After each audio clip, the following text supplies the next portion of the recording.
to the National League Natter podcast, and we're here for the Matchday 9 preview show, and he's back. The man is back from America, and welcome back. How are you, mate? Hello, mate. Yeah, it's good to be back. Hello, everyone. I'm feeling ready to attack the National League and get back into the best fifth division on the planet. And we're not biased when we say that. The action It's proves that. I true. think It's fact. I It's am factual. I am very very extremely tired though. I think I severely underestimated the power of jet lag, especially second wave jet lag. I didn't even know that was a thing, but I've experienced that today. But we power through. We're back, and I'm happy to be back on home soil speaking to you, Chris. So yeah, let's get at it, shall we? Let's go for it. And so obviously, since we last did a preview or a review show, there had been a set of midweek fixtures. So what we usually like to do on this a preview show, even though it is a preview, we turn it into kind of like a preview review, and just quickly touch upon the biggest talking points and anything that stands out from us from the Tuesday night games, because we don't do specific podcasts for Tuesday night games, because that would be sometimes 3-4 podcasts a week just for this one podcast, and we've got a lot of other podcasts that we have to take on the deck, so it's just manageable to do it like this. So without further ado, Chris, do you want to look ahead? Well, look back to the Tuesday games, and I think there's no real better place to start, even though it pains me to say it. I think we've got to touch upon Rochdale's very very strong start to the season, haven't we? Really, I mean, look, they were well documented issues with ownership and whether Rochdale were going to survive into this summer. Earlier on into the summer and before they got taken over by the Ogden family, there was real worries. But full credit to Jim McNulty and his staff and his players. They've come out this year probably with the shackles off, knowing that the future is secure and safe. And they're playing some brilliant football, and they find themselves sitting pretty in second in the division after yet another very impressive home win against Maidenhead on Tuesday night. They 3-1. They were 3-0 ahead, and I said in the preview show, the season preview show, Chris, I said, if Rochdale are going to do well, I think it's down to the fitness and the clinicalness of the striker Devante Rodney. Now, to be fair, I got the striker part right, but it was actually Cairo Mitchell who has come out this season so far and started on some serious form. He's got 5 goals in 8 appearances so far for the Dale, and look, that's exactly what you need when you've got playoff aspirations, promotion aspirations, whatever you want to call it. And look, taking my rivalry glasses off, I think this is a really, really impressive start for Rochdale. I think they actually look like they're controlling games. They look like they're playing some really nice football. I just wondered what you sort of thought of their start, really, Chris. Yeah, I think they've got off to a really good start, and it's kind of just elaborated what people sort of expected from Rochdale. Obviously, they're now second in the league, only behind Gateshead, who've played a game less, and they've only conceded, for me, this is the most impressive thing, they've only conceded 3 goals in 8 games. So they can score goals, and they're solid at the back, which is a recipe for Rochdale just to be able to go out the league. And I think they've made such a positive start. As you said, Cairo Mitchell's been banging them in for them, and look, they've looked really strong. And I think if they may have had an easier start, but they were picking up points, and at the end of the day, that's massive for them, and they've made a really good start to the season for sure. Yeah, I think that's worth noticing. Like, we don't want to take the shine off. Obviously, Rochdale's good start, but it's like, is there an argument there that maybe they are where they are because they've managed to capitalize on a bit of an easier start, and also the teams that people expect to be up and around there, e.g. your Barnets, your Oldhams, your Suttons, have kind of had slow starts to their standards. I know Barnet have still got a fair number of wins, and you won on Tuesday night, but you've also lost 3-8 up until this point, and that's probably not what you were expecting as a Barnet fan. And then you've got a Sutton on the other hand who are really starting to struggle now. And like, obviously we had that big interview with Steve Morrison, and I think just moving away from Rochdale a second and talk about the other teams, maybe is that why they're capitalising? Talking on Sutton, I think from speaking to Steve Morrison, he come across as a type of character that has big belief in the way he plays and like the way he wants to set up his teams. And I don't think that'll change. I think this is just kind of a bit of a tough patch for Sutton. Obviously, they've lost the last 3 games, but I think they'll kind of just play the way through that. And I don't know whether that's a bit naive, whether or in the long run whether that'll get rewarded. But would you say there's an argument there that maybe Rochdale, of course, they deserve to be there because they've won 5 games out of the first 8, but do you think they have capitalised on the bigger teams, quote unquote, in this division, having a bit of a slow faltering start to the season? Yeah, potentially, but to be fair, they've still won their games and they're on par with all the other teams that have sort of started the season strongly. So I think you can't. It's probably a bit unfair to say that they're up there just because other teams haven't started as strongly, because I think they are there on merit. But to be fair to even Barnet, I think 3 losses in the first 8. It's not ideal, but look, I think we've had a lot of injuries up front, which is quite adamant and clear. So that probably a reason why we haven't won as many games as we probably should have. But then you look at Sutton, who only got 9 points from the first 8 games, and look, it's definitely a disappointing start. But I agree with what you said about how they'll be able to turn it around. They've got a great manager who knows exactly what he's doing, and I think he can turn it around. You just got to give it time, I think. And dropping down a league as well is definitely difficult. So it'd be interesting to see how Sutton do in the next 4 to 6 weeks for sure. I think it's an interesting one with Sutton, isn't it? Because we touched upon, even before the interview with Steve Morrison, we touched upon the big turnover of players both in and out of the football club, and whether that will sort of contribute to a slow start. And we sort of maybe levelled the same question at Barnet as well, to be fair. But Barnet seem to have got through that period a little bit now, and you are obviously you lose a couple, of course, but you are winning your fair share of games as well. Whereas with Sutton, it seems like maybe they are a bit slower out the blocks because not everyone's gelled and stuff yet. So I think, like you said, the next 4 to 6 weeks will be interesting and also a vital time for Sutton. But I think, again, the one thing I will say is, yes, we are previewing game week number 9, but there's, what, 40, is it 46? I should know that. 46 games to play in this division. So it's still so early, isn't it? They say you shouldn't really look at a league table really till maybe 13, 14, 15 games in. And I do think that's a true testament. Probably in the build up to Christmas, that's when you probably have a first serious little look at a league table, isn't it?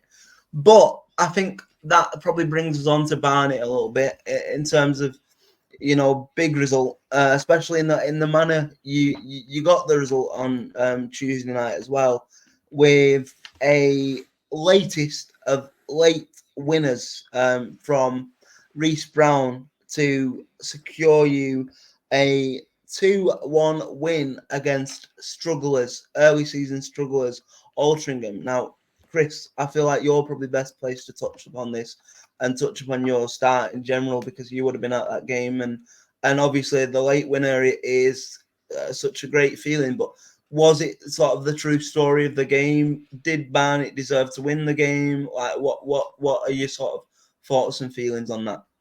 Well, I've been someone that's been quite openly. I think we both have been openly critical about Altrincham, but I'll be honest, they were very strong.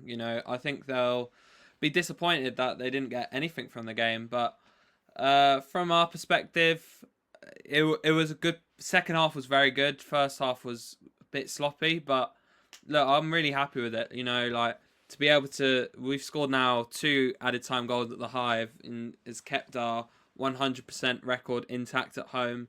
And look, when Jordan Cropper was unbelievable when he came on about the 65th minute, and he was special and got the assist for the goal with a surprisingly long throw, which is what he does best. And good to have Reece Brown back. Gives us a bit more depth up top with Kabamba still out, but he's back in training from today, which is really positive.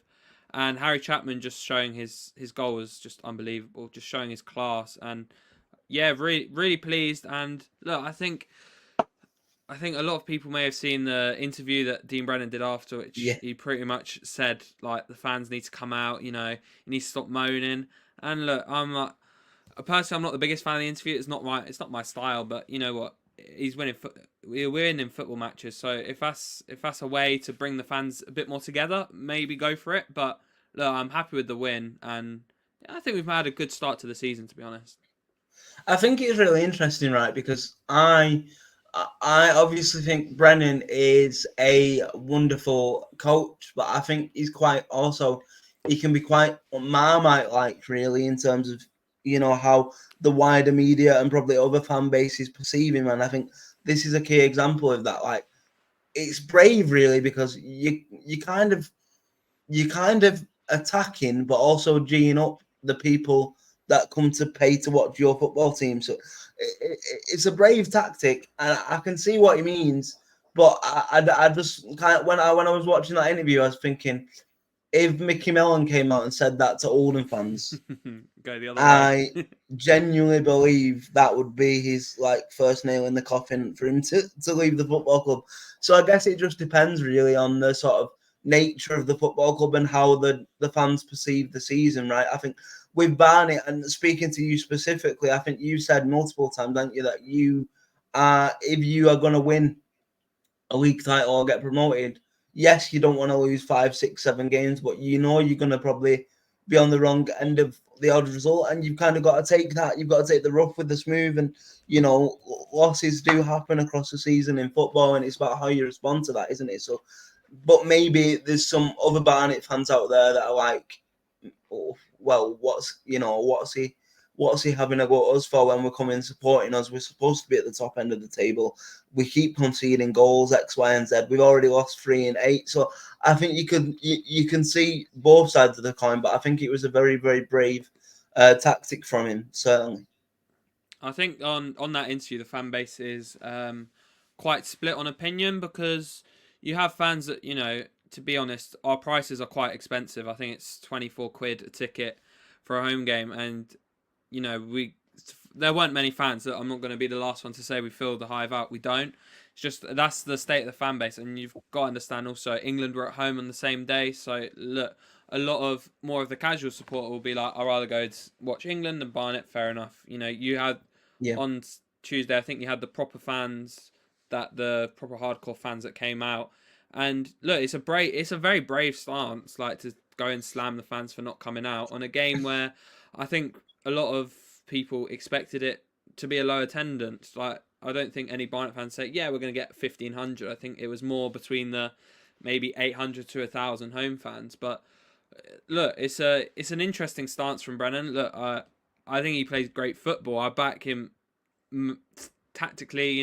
He's has his moments, but I think you have to understand, like, from Barnet fans' perspective, it's very split on not him as a manager, but just his stance on like an interview like this has caused a little bit of uproar. And look, it's gone viral, which Barnet don't go viral. We don't go viral. We're just a little club from North London, but look, it is what it is, and I'm just happy we're winning football matches. To be fair, look, Yeah, of course, so of course. that's it. So. And look, I think you've got the final thing I will say is I think you've got to respect like the fact you've got a character as a manager. I'd much rather have somebody that's like brave enough to say the true feelings than somebody that will just sit on the fence because they're too scared of what a board might say or something. So he has my respect in that regard, but I did think it was a very brave thing to do. But moving on, and maybe probably I would say the last 2 games we should touch upon on the Tuesday review. And I'm only touching upon this because of the run that we're currently on. And I hate the fact that people were calling it a derby, to be honest. But the derby in the National League this week, if we want to call it that, in Halifax versus Oldham. Now, this game and Oldham start to the season has been very consistently inconsistent, Chris. I think that's how I'm gonna phrase it.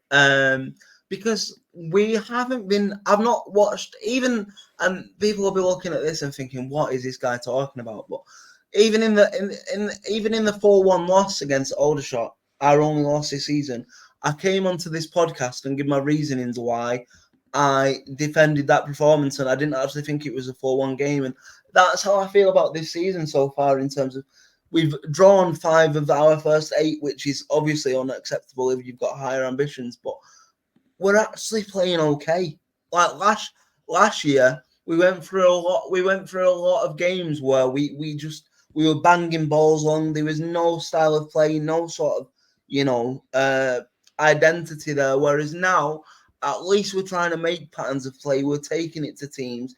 It's just little momentary lapses of concentration that are costing us at the minute. And I think it is just teething issues. And look, but the sort of the big test this weekend, which we touch upon it, is we've got a big game coming up this weekend, and I think there is starting to become a little bit of outside pressure on Mickey Mellon this early from fans, because the thing is, like we were saying the other week, with social media, the fans aren't stupid. They know how much money Frank and Darren have put into the playing budget and the playing side of things.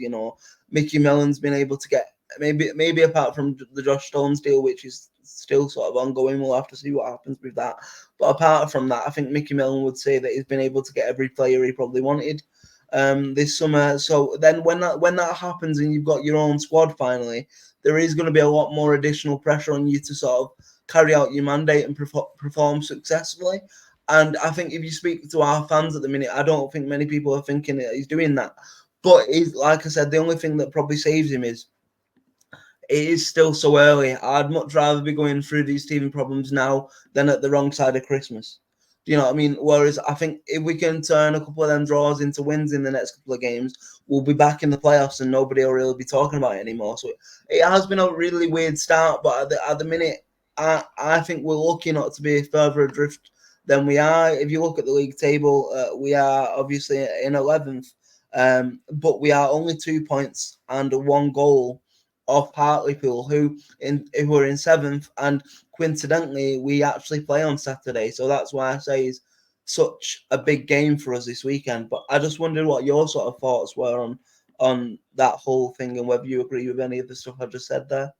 Yeah, it's been an interesting start for your Oldham. Like all 5 of your draws have been 1-1, which I think is Crazy. such a crazy stat. Like, but as you said, you have been inconsistently consistent, But look, to be fair, you're not that far off, the playoffs. Again, it's very early days. Like, 11 points from 8 games isn't awful. And look, to be only 6 points off with only winning 2 games of football is not actually that bad. So look, I think Oldham fans maybe just need to just understand and just realise the bigger picture sometimes. I think football fans maybe can get very, very emotional very quickly and, just see about what happens with certain situations. But I think for Oldham, they'll get there. I think they've got a good squad. I think they look strong.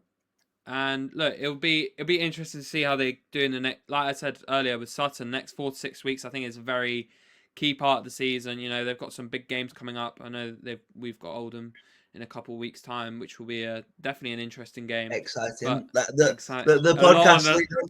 podcast leading up to that one will be exciting. Oh, I won't be on the review show that week if we lose. I'll tell you that. But no, I think Oldham are in a good position, and the draws are probably frustrating. But as you've said, you're playing good football, and it will come. I think. Yeah, nice. So then I reckon we are 20 minutes into a preview show, and we've not really started previewing yet. So shall we get to that? Shall we get to the reason why people are here? Let's go for it. So looking ahead to Saturday's game, I'll do what I always do. I will read from top to bottom, and then me and Chris will maybe pick 2 or 3 each that are sticking out to us for various reasons.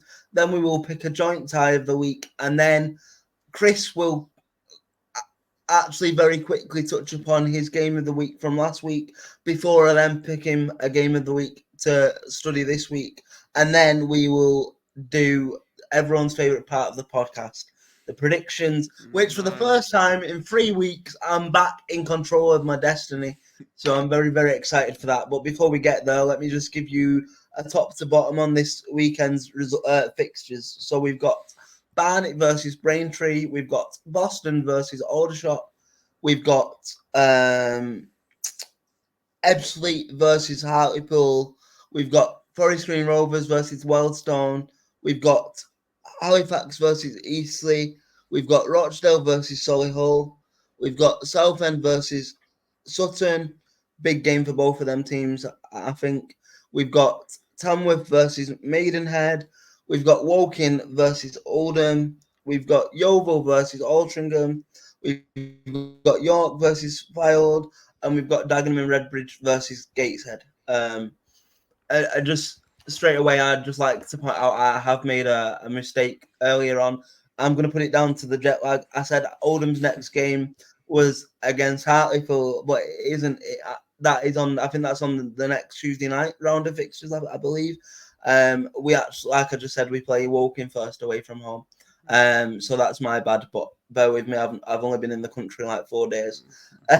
So yeah. Anyway, looking back at the list and the fixtures, some of the key ones that are sticking out to me straight away are, I would definitely say, probably Southend, Sutton. For both teams probably need a positive result there. You know, not probably started as strongly as either team would have wanted at this point. I think that one sticks out to me. I think you've also got Rochdale versus Solihull Moors, two teams that look strong so far this season. You know, that is kind of what you would probably call. I know it's very early to say this, so maybe not. But I'm going to just say it for the sake of it. It's probably what you call a promotion 6-pointer, maybe at this point, or definitely the team that wins that. If a team wins it, will be in a strong position to push on. Then I would say. That's what I feel with that. You've got what else have we got? We've got Tamworth Maidenhead. Now that could be a big game in terms of the relegation places and the relegation scrap in this division as it unfolds.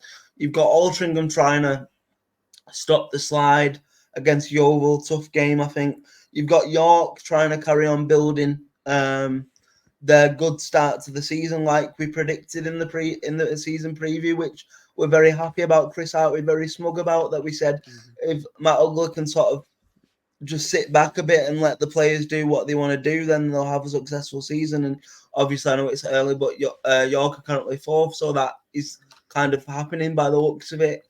And then in the half five, you've got Dagenham versus Gateshead. Now, obviously, that is a big game for Gateshead to try and maintain the top spot in the division, especially with other teams now beginning to be right on sort of the heat's tail there. So I think the main ones, just again to recap for me, that I'm pulling out there are Rochdale, Solihull, Southend, Sutton, Tamworth, Maidenhead, Alty, Yeovil, and York, Fylde. They're probably the main 4 or 5 that I would pick out.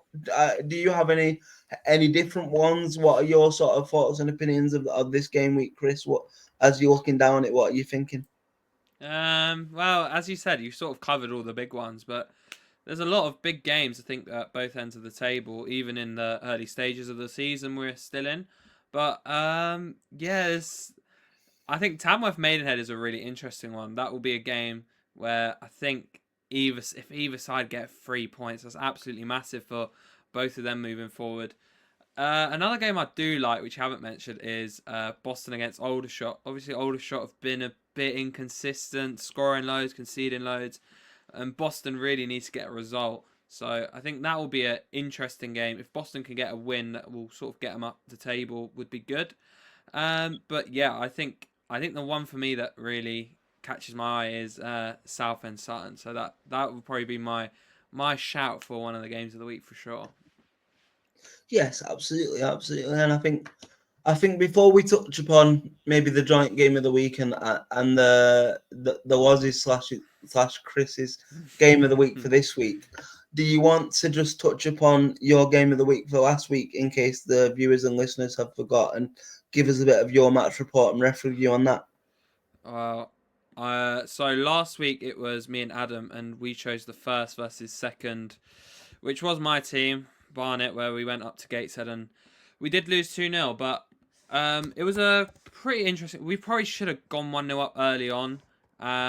Look, we played pretty well, but we just couldn't get the ball in the back of the net. That was the story of it, and we just could not score a goal. And look, Gateshead show that to be able to see Gateshead's football, it just proves to you why they're going to be up there this season. And I was really impressed. They kept the ball so well, and Harry Moss, man of the match. He was their third choice goalkeeper and made at least 6 to 7 saves, and really kept them in the game. And I was impressed with them. Obviously, they went 1-0 up inside 6 minutes with Callum Whelan scoring, and look, they were 1-0 up inside 6 minutes, which was, I think, a real blow for us. When we go 1-0 down, we kind of do chase the game, and we get I feel a little bit disjointed, not too much, but I think in this game, going up to Gateshead, we've not won there since we won the title in 2015, so our record was always going to be bad. And then second half, I think they just got us on the counter. Adam, I think that's how you say his name, Adam scored, and then you're 2-0 down. But we had chances to score, and that was the really disappointing thing. Look, we had a high XG of 2, and we scored 0. I think Gateshead was about 1.6. So, look, it's disappointing, but I think Gateshead just really showed their quality, and it's just one of those games where I didn't really expect to get a result of how strong Gateshead are, but no, it was a disappointing performance from us. Listen, not many teams can get points or pick a point up off Gateshead this year, so it's not. 100%. I know that wasn't a subtle little flex of Oldham drawing 2-2 at Boundary Park with them. I was just being diplomatic. No, but I think you're right. I think they play a brand of football, Gateshead, that probably doesn't belong traditionally at the National League level, and it can be a lot to get used to. Sometimes it can, especially what I learned from the Gateshead game when we did play them at Boundary Park is, if you're not prepared to press as a whole team, they will just make you look silly and make you feel a bit dizzy, because you know what I mean. They can just they're so comfortable on the ball, aren't they? So I don't think it's any shame losing to Gateshead, because I think they're probably many people's champions elect this year. They're definitely up there for the title. So I think that's interesting. In terms of the referee, then, Chris, how are you rating the referee's performance? Was there any sort of big calls? Did you feel he had a fair game? Where are you at with that? Yeah, I'm just trying to remember. Don't remember there being anything too controversial in the game. So if I don't remember something that's really shouting at the top of my head, usually the referees had a good game. So there were quite a few yellow cards. I think there was 4 yellow cards in the game, but no, nothing major. So I would give it. I think I gave it a 7 last time. So I'll put 7 again just to play it. Mr. Consistent. I will be safe. Yeah, exactly. Also, I'd just like to apologise if you heard my little dog going crazy during that segment. Basically, the postman had turned up to deliver the post for the day, and he was barking his head off trying to protect the household. So my apologies for that. I didn't expect that to happen, but we are here. This is live as we're recording it, so there's not much I can do about it. But so before we do a joint game of the week, I'm going to give you your or Lauren's, depending on who joins me on the preview next week, game of the week for this round. So let me have a look. I will give you, Mr. Christoph. I am going to give you.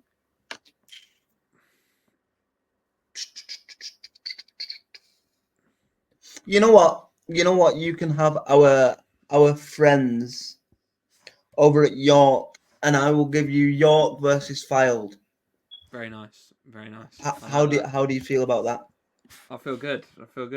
I've not seen either of them play yet. No, I haven't. So I look forward to it. See what York are all about.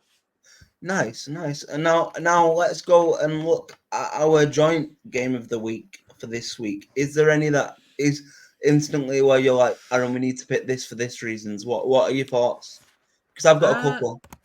There's not as many that kind of like last week I think we had to have first versus second, but I think you've got a couple up there. Obviously, Halifax Eastleigh I think is going to be a good game, and Southend Sutton, and then maybe Tamworth Maidenhead. They're my like three, but I'm not sure about you. But that would be a kind of a three. I would sort of narrow down out of all of them. See, so for me, slightly differently, I agree with Southend Sutton. I also think for the start that they've made and for who it's against, I think this is probably Rochdale's probably first, biggest sort of test in terms of teams in and around them against Solihull. I think that's up there with me for something that I'm going to keep an eye on. I think what else have we got? We've got, obviously, I've just given you York versus Fylde for reasons.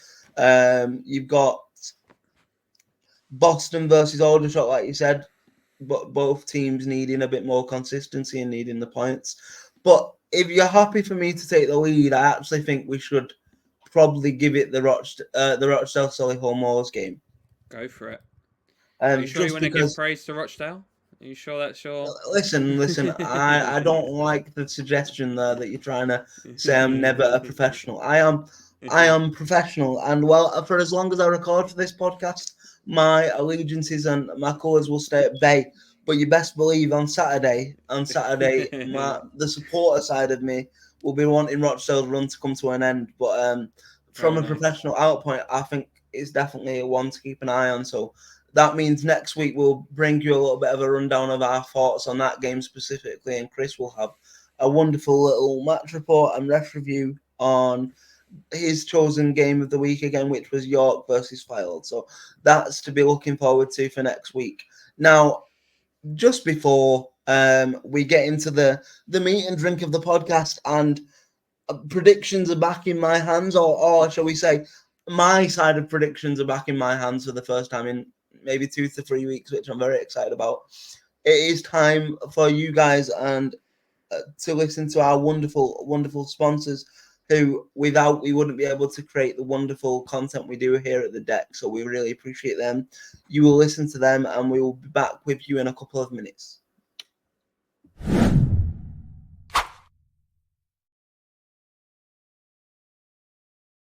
And just like magic, we are back. We are back, Chris. And look, it is time. We are back.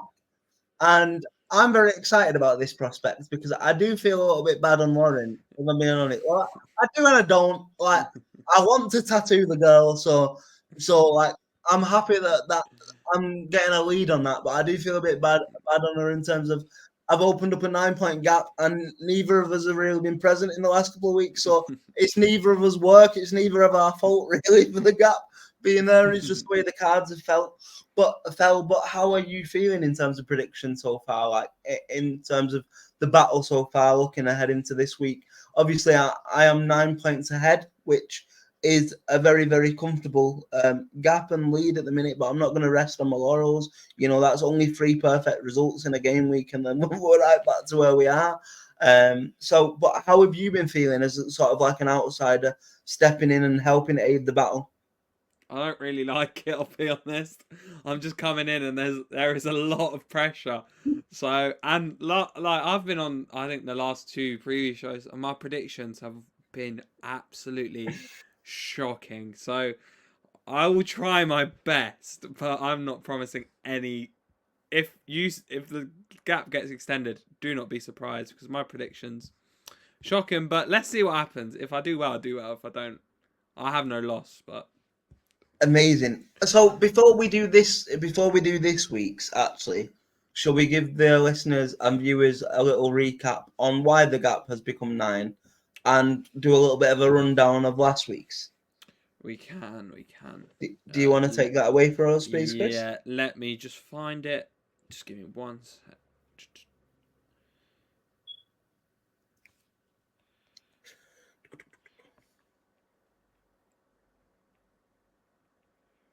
Oh, I need to find it. Just give me one. So, the current... Did you say it was 9? It is 9, I think, isn't it? I don't think so. I think it's 6 from No, the info. I'm just checking in the WhatsApp group chat. From the information I've got, I'm sure 6. when I was on the flight back to America, unless you've teased me, No, I don't. Oh You no, said because I. it was either you or somebody said in the WhatsApp chat that there is now a 9-point lead. So I'm just having a look. Oh, I don't. I think there's been a. I think the jet lag has hit you hard there, but as I've said, I've put my math is not. I believe is a 6-point gap instead of 9. Maybe you've been sold a dream. I mean, I'll still take a 6-point gap to be fair, but Yeah, okay, um, we'll roll with. no, I don't want to. I don't want my He doesn't victory want. to be. I don't want my victory to be tainted. If you lose by 2 points, then there's going to be a Yeah, yes, it questions is a asked. 6-point gap. Honestly, Yeah, honestly, I can only apologise for the little tiny mistakes I'm making in this podcast. You don't believe how tired I am right now. Like I am barely functioning, but the ever professional wants to be here back on the podcast. So this is only going to last for maybe a couple more days. So I'll be back fighting fit for the preview on Sunday/Monday. But yeah, so it is 6, which is not as comfortable as 9, granted, but it's still comfortable. I'm still in the driver's seat, and I am starting to design Lauren's tattoo as we speak. So yeah, let's go. But go on then, Chris. Give us a rundown of last week. so the current score is 58 to 52. So I believe the points last week, my math is pretty awful, so this could be slightly wrong, but I believe the score the week before, I'm not sure if you have it, I believe the score was 12-9 last week.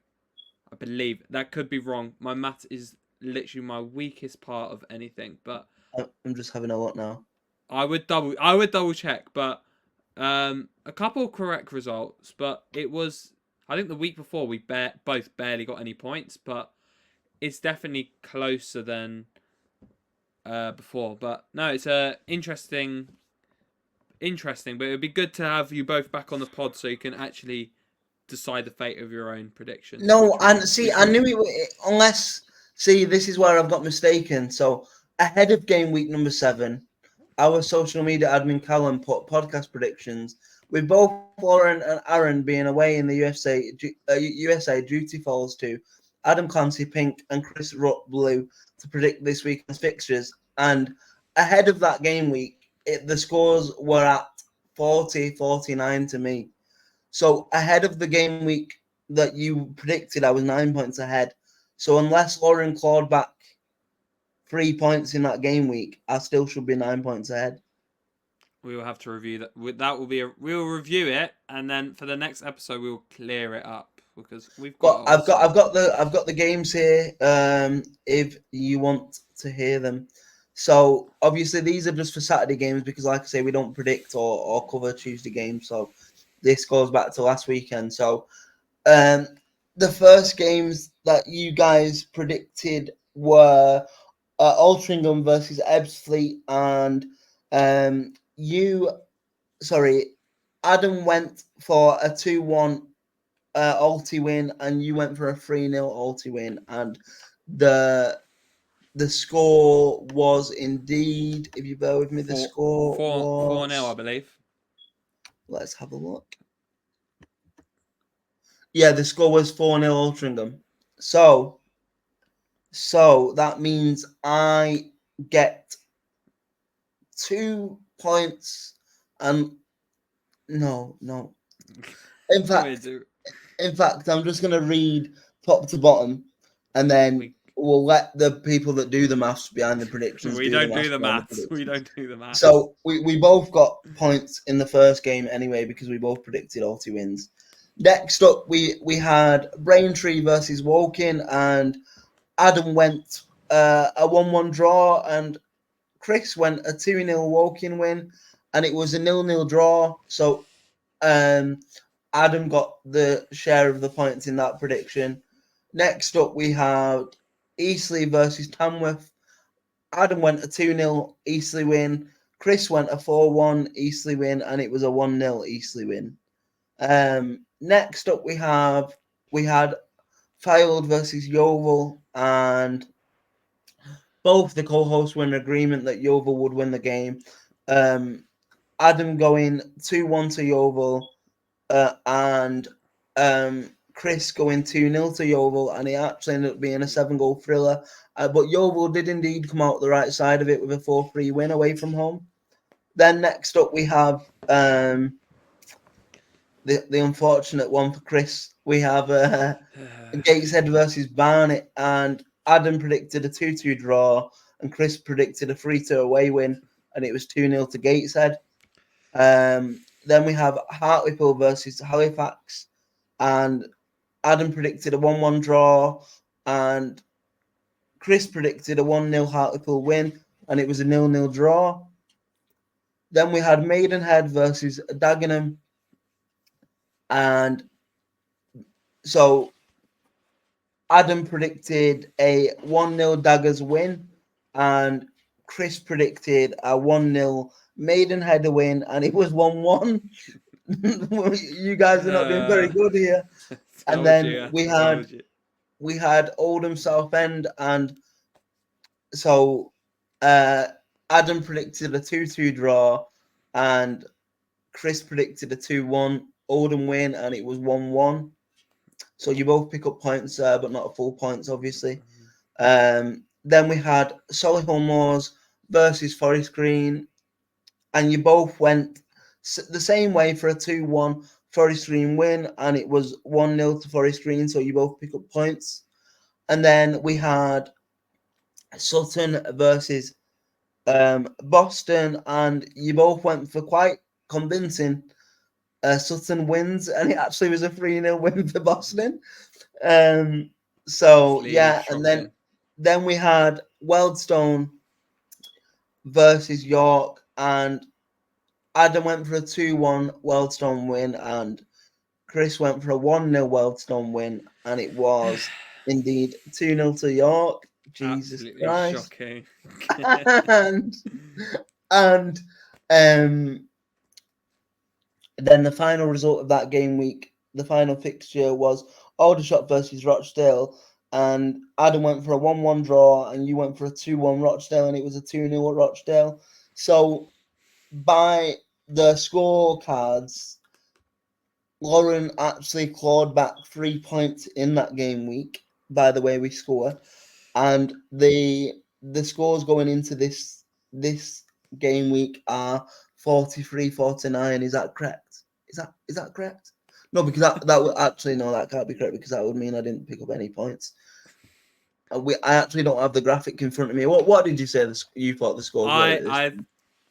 We from our mathematicians, we've got it 58-52 to you. That sounds about right to me.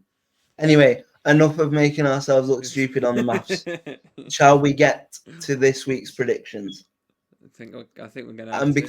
because it's my first time back here for 10+ days, would you mind if I took the reins and did my predictions first? Yes, I was hoping you'd say that. Go on, you go So, first. I will note yours. I'm going to go top to bottom as it is on the BBC Sport website, finishing with the 5:30. Yeah. Very nice. Yeah.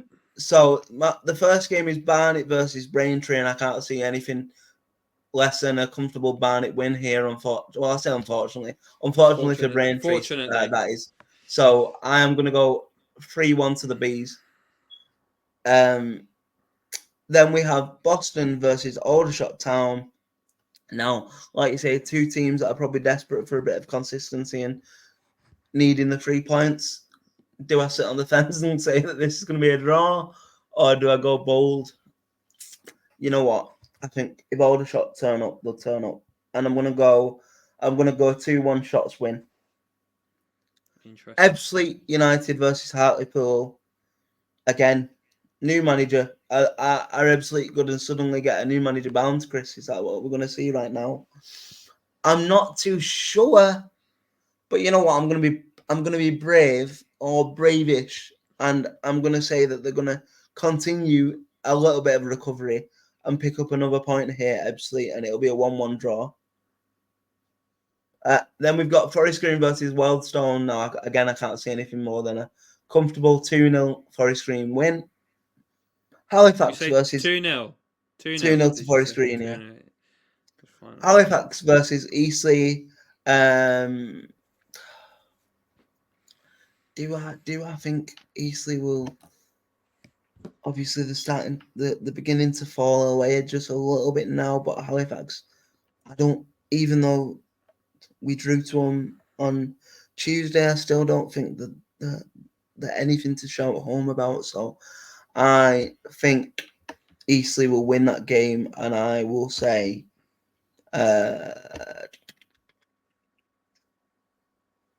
will say a 2-1 away win for the Spitfires.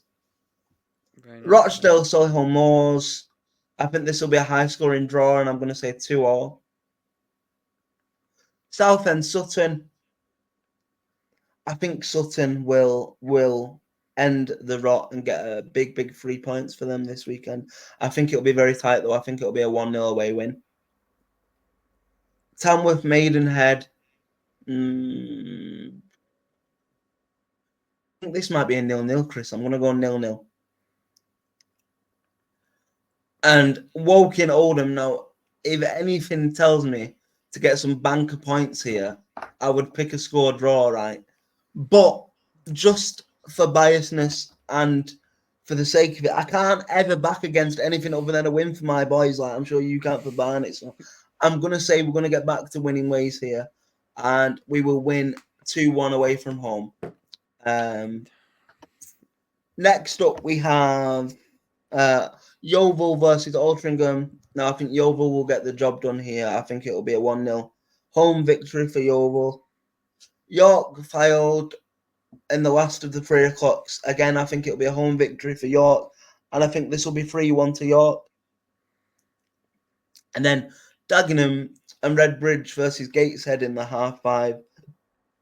I think Gateshead will come away with a very impressive, hard-working away victory, and it'll be 2-1 to the Heed. So that is my predictions done, Chris.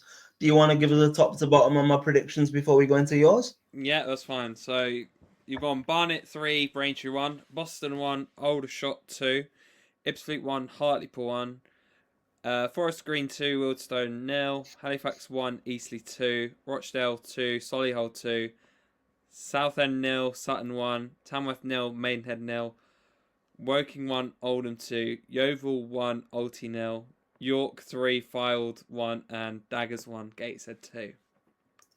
Nice. So, just to be clear, you've wrote that down, have you? I've written that down. Okay, nice. So, if you want to take it top to bottom on your predictions and make sure you write yours down as well, Yeah, I'll write them down. Let's hear what you can cook up for us this week. I won't be cooking, I'll tell you that for a fact. Alright, let's start with my boys, Barnet Braintree. I don't think it'll be. I think we'll win, but I don't think it'll be as convincing as everyone thinks. I'm going to put 2-0 for the Bees against Braintree, and then the next game is Boston Aldershot. I'm gonna go a bit bold. I'm gonna go for a 1-0 Boston victory. And then the next one, Ebbsfleet Hartlepool. Do I think Ebbsfleet will get a manager bounce? I'm going to disagree with what you said. I'm going to go for a 2-0 away win for Hartlepool. Ooh. Hopefully their fans get rewarded for that mammoth trip down to Kent. Yes. Forest Green against Wildstone. Wildstone let me down last week. They're probably going to let me down again. I'm going to go for a 3-0 victory for the Vegans. Then next game is Halifax against Eastleigh. Eastleigh have a couple injuries, and obviously the loss against Southend on Tuesday was a bit concerning. So I'm going to go for I put no draws last week, so I'm not going to make that mistake this week. I'm going to go for a 1-1 draw in Halifax Eastleigh. Then we've got Rochdale Solihull. Do I annoy Callum? Yes, I do. I'm gonna go for a 2-1 victory for Rochdale. I think they'll carry on, and they've looked unbelievable so far. I think they'll continue that. Southend Sutton. This is a difficult game. Do I think I do like Sutton, but I think Southend, especially they're signing a new striker in the week. I think he'll power them through. So I'm going to go for a 2-0 Southend victory. I think Southend got enough, especially at home. They'll look strong. And Tamworth Maidenhead. This is a tough game. Obviously, both sides need a win. I'm going to predict a win. I'm going to go for a 2-1 away win for Maidenhead. I think they got enough. I think they've got enough to do the job. Right, Woking Oldham. Do I bank with a 1-1 draw? Is that you can't draw 5 games 1-1 in a row? Surely and six draws in 9 games. You know what? I'm gonna be brave and go Woking 1, Oldham 0. Ooh. I think Woking at home have been good this season, so I think they'll continue that. I think Oldham just don't have enough, but we'll see. I don't hope I'm wrong. I hope I'm right, but we'll see about that. Yeovil Alty, I'm gonna go with a 0-0 draw. 0-0 draw at Yeovil Alty. Then York Fylde. York. I'm going to go for a 4-2 victory for York against Fylde. Nick Horton will probably score 2. It's so obvious. And then the last game, Dagenham against Gateshead. I'm going to go for a 3-1 away win for Gateshead. So that is my predictions for game week 9. Nice. Do you want to give us a top to bottom again? Yeah, let's go for it. So, do you want yours in or just my ones? Yeah, throw mine back in, even though they probably just heard it 2 minutes ago. But nice to do it side to side, I guess. So we'll go. So Aaron has gone for Barnet 3, Braintree 1, Boston 1, Aldershot 2, Ebbsfleet 1, Hartlepool 1, Forest Green 2, Wildstone 0, Halifax 1, Eastleigh 2, Rochdale 2, Solihull 2, Southend 0, Sutton 1, Tamworth 0, Maidenhead 0, Woking 1, Oldham 2, Yeovil 1, Alty 0, York 3, Fylde 1, and Daggers 1, Gateshead 2. And then for my predictions, I've gone for Barnet 2, Braintree 0, Boston 1, Aldershot 0, Ebbsfleet 0, Hartlepool 2, Forest Green 3, Wildstone 0, Halifax 1, Eastleigh 1, Rochdale 2, Solihull 1, Southend 2, Sutton 0, Tamworth 1, Maidenhead 2, Woking 1, Oldham 0, Yeovil 0, Alty 0, York 4, Fylde 2, and Gateshead 1. Gateshead 3, Dagenham 1. That was hard to say. Amazing. And that marks the end to my return to predictions. Yeah. Hopefully, could you imagine now I'm back? Lauren will start closing the gap and it'll be like, maybe Aaron was a problem all along. Maybe. We'll have to see, but I'll be interested to see what happens at 5 o'clock on Saturday to see how close it gets. Yes, definitely. But I think that kind of nicely brings us towards the end of the podcast now. Obviously, that this was my first one back at all in like 10 to 12 days. So thank you, Chris, for being patient. And thank you to the listeners and viewers for being patient with a few little teething problems we had there at the beginning. But it's felt great to be back dissecting the Europe's best 5th division. And if you like this podcast, please feel free to get involved on the YouTube comments, our Twitter or X page, which is at National League Natter. We are pressing forward with the followers and the content on there, so we really appreciate any engagements. And then anywhere you listen to your podcast, whether that be Apple Music, Spotify, or anywhere else, please feel free to give us a 5-star review. But in the meantime, we've been the National League Natter. This has been the Matchday 9 preview. We will see you for the Matchday 9 review in a few days. And in the meantime, we'll see you soon.